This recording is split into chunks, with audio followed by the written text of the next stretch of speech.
السلام علیکم ورحمۃ اللہ وبرکاتہ۔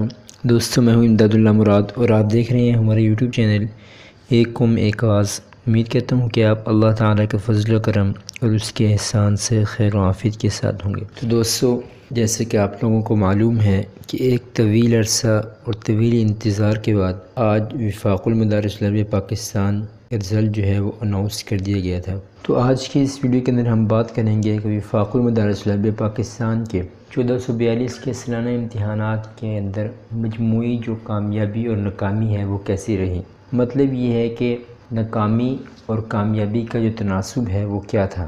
تو دوستو، وفاق المدارس پاکستان انتظامیہ کی طرف سے یہ رپورٹ شائع کی گئی ہے کہ اس سال 1442 یعنی 2021 میں مجموعی طور پر 4,18,351 طلبہ و طالبات نے داخلہ لیا، جن میں سے 4,03,042 طالب علموں نے امتحانات میں شرکت کی۔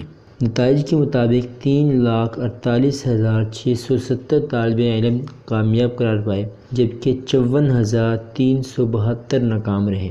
اس حساب سے وفاق المدارس پاکستان کے سالانہ امتحانات میں کامیابی کا تناسب 86.5% رہا۔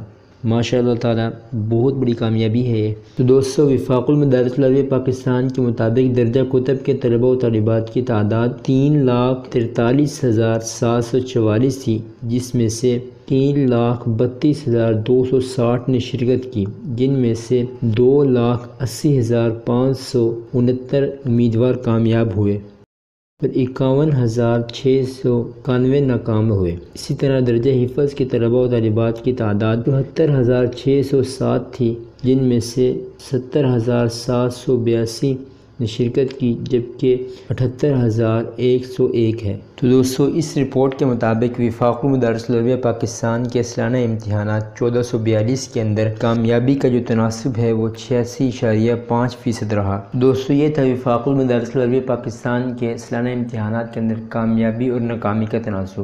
آپ کے ذہن میں بھی اگر وفاق المدارس پاکستان سے متعلق کوئی سوالات ہیں یا آپ کو کوئی مشکل درپیش آ رہی ہے تو آپ لوگ ہمیں ہماری کسی بھی ویڈیو کے نیچے کمنٹس کریں، پوسٹ کے نیچے کمنٹس کریں، یا پھر ہمارے واٹس ایپ نمبر 0322 60 94 653 پر واٹس ایپ SMS کر دیں۔ انشاءاللہ تعالی جیسے ہی ممکن ہوگا آپ کو اس کا جواب دیا جائے گا اور آپ کی مشکل کو حل کرنے کی مکمل کوشش کی جائے گی۔ تو اسی کے ساتھ امید کرتا ہوں کہ آپ کو آج کی مختصر سی ویڈیو اچھی لگی ہوگی۔ اگر ویڈیو اچھی لگی تو اس کو لائک کر دیں، چینل کو سبسکرائب نہیں کیا تو اس کو سبسکرائب کر دیں۔ ملتے ہیں اگلی ویڈیو کے ساتھ، تب تک کے لیے اللہ حافظ۔